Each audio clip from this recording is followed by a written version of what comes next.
the best way to undo that in order to bring about a new identity is, of course, to undo communion, is to mock the things that are sacred.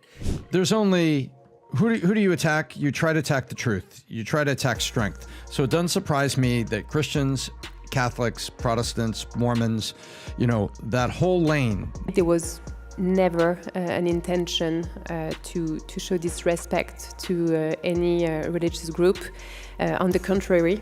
Y'all, it turns out Diddy's raid was just a teaser as the drama at the Olympics takes the cake for being the most disturbing till date. While woke people were trying their best to mock scared imageries, Katt Willaim's words echoed in the ears of each witness of the spectacle. Fans believe that Katt has already predicted that things were expected to get dirty when wrong people were at the top. This drama is unfolding at a rapid pace. Let's get into it. 1. Olympics drama. Okay, so the Olympics 2024 is taking place in Paris. However, it's now making headlines for all the wrong reasons.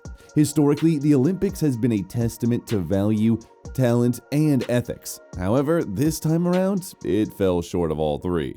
So the 2024 Summer Olympics in Paris have officially kicked off, and it is just not good. None of it is good. Their PR people have probably not slept since Friday. I mean, they are facing controversy after controversy. Although the opening ceremony at the 2024 Paris Olympics brought a myriad of memorable moments, one scene from the performance has prompted mixed reactions from the fans. The ceremony was kicked off by a tableau where drag queens and dancers were lined in a long table in an image, which upset a lot of people as it had an uncanny resemblance to Leonardo da Vinci's The Last Supper portrait of Jesus Christ and his 12 apostles. The Christians flooded to social media because of the perceived mockery of sacred imagery. It doesn't surprise me, but I was really incensed by it. And you look at the ownership of media, you look at who's running the media channels and look like that. And it's like, how long are you going to get away with audience just coming back? Along with fans, Catholic leaders of different groups were also outraged by the alleged disrespect towards their faith. Maltese Archbishop Charles Scicluna, one of the Vatican's top advisors in investigating SA cases, wrote on social media that he had contacted the Maltese embassies to France to express the distress and the disappointment of many Christians at the gratuitous insult to the Eucharist during the opening ceremony of the 2024 Paris Olympics. On top of that, Archbishop Vincenzo Paglia, who heads the Vatican think tank on human life and society, also commented on the alleged ridicule of the Last Supper during the Olympic ceremony, saying, "It reveals a profound question. Everyone, truly everyone, wants to sit at that table where Jesus gave his life for all and taught love." While the Christian community was protesting against those actions as a whole, some modern French bishops tried to deeply undermine the extent of damage. In a statement, they said, "We think of all Christians worldwide who are hurt by the excess and provocation of certain scenes. We hope the faithful will see beyond the ideological biases of a few artists."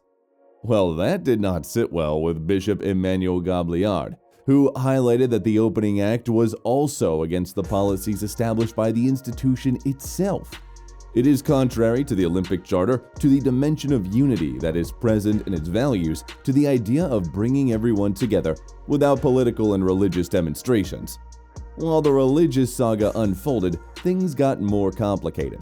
You see, social media was rife with arguments over whether the scene was meant to invoke paintings of the Greek god gathered at Mount Olympus, such as the 1636 painting The Feast of the Gods by Dutch artist Jan van Bilgert, or if its true similarity was to Leonardo da Vinci's famous artistic depiction of Jesus' Last Supper.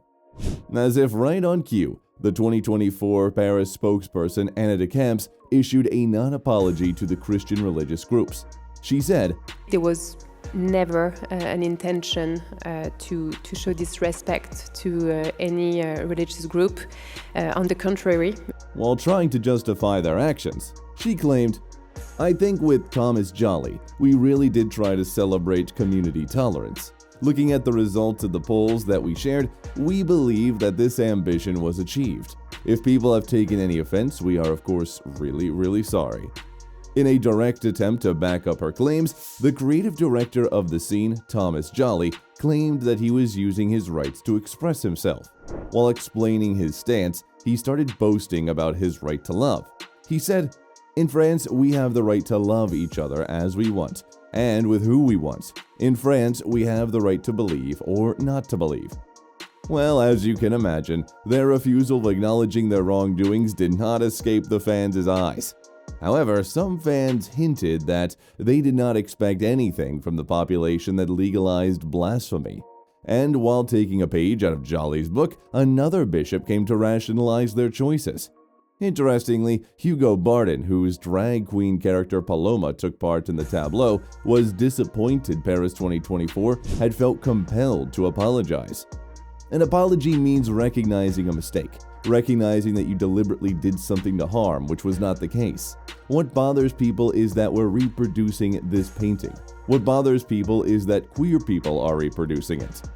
However, despite the woke pastor's pleas, the fans were not taking the bait at all. Many felt as if the pastor was trying to play the queer victim card to rationalize blatant disrespect on their part.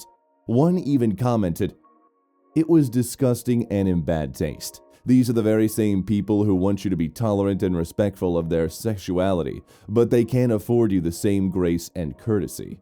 Shameful. Mocking a religion that is practiced by 2.4 billion people globally, but isn't as convenient that they never mocked any other religion apart from Christianity.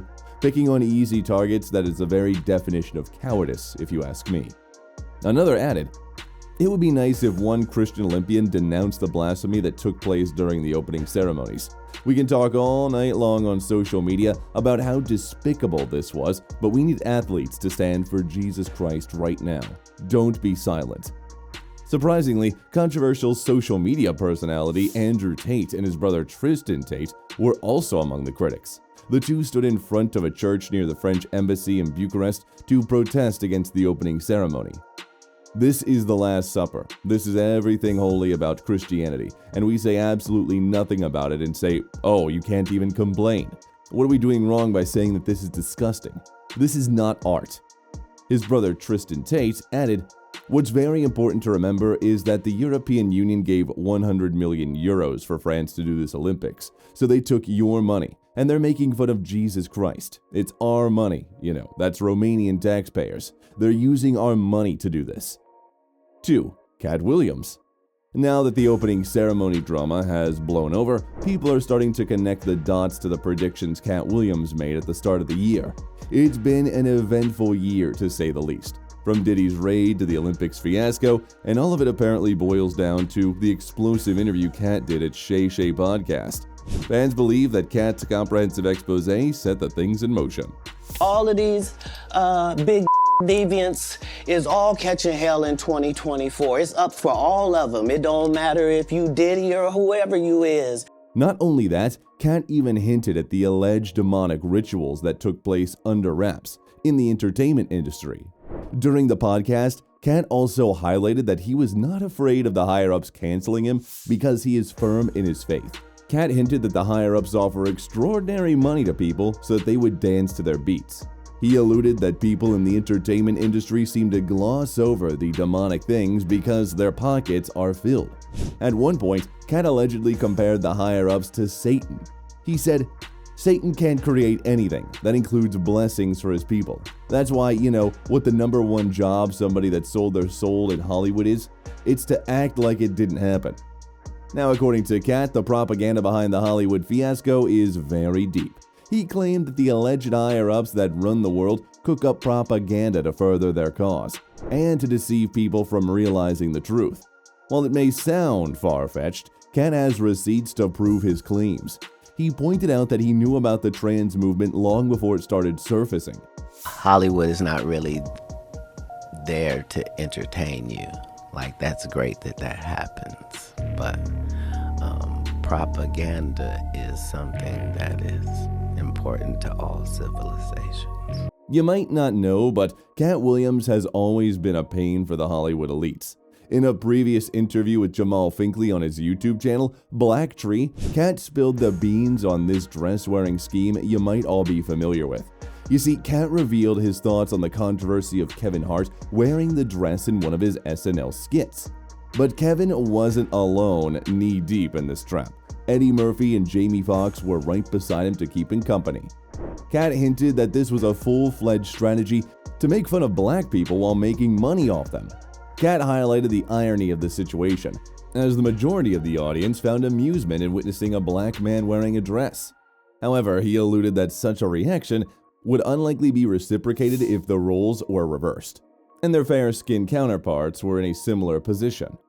In addition to that, Williams has been carefully indicating that he has observed many artists facing the same hurdle time and time again in their careers. So considering Williams' observation, it can be suspected that someone from above has been discreetly targeting the black icons to dampen their image in the public eye, which might be possible as back in the day, Dave Chappelle also stood beside Katt on these claims. Let's not forget that Katt even weighed in on the various essay allegations Sean Diddy Combs faces, sharing that he once turned down an invitation to one of the producer's parties due to the allegations floating around at the time. Hip Hop DX reported, "I gotta protect my integrity in that virgin hole I was telling you about, cause P. Diddy be wanting to party and you gotta tell him no. I still have a virgin butt and never have sucked a private to get this far in Hollywood. You gotta tell him no. I did. I got the receipts for everything, I'm telling ya." Fans believe that it was Katt's way of hinting how deep the crimes in Hollywood are. His words were only proven when the scene actually had an underage girl who was rubbed against in a very inappropriate way. 3. Other Olympic controversies. Anyway, even before the opening ceremony of the Paris Olympics, the Canadian Olympic team is mired in scandal. For those who don't know, a Canada soccer staffer was arrested and received a suspended 8-month prison sentence for flying a drone over an opposing team's practice. He, along with another Team Canada coach, was sent back to Canada by the Olympic Committee.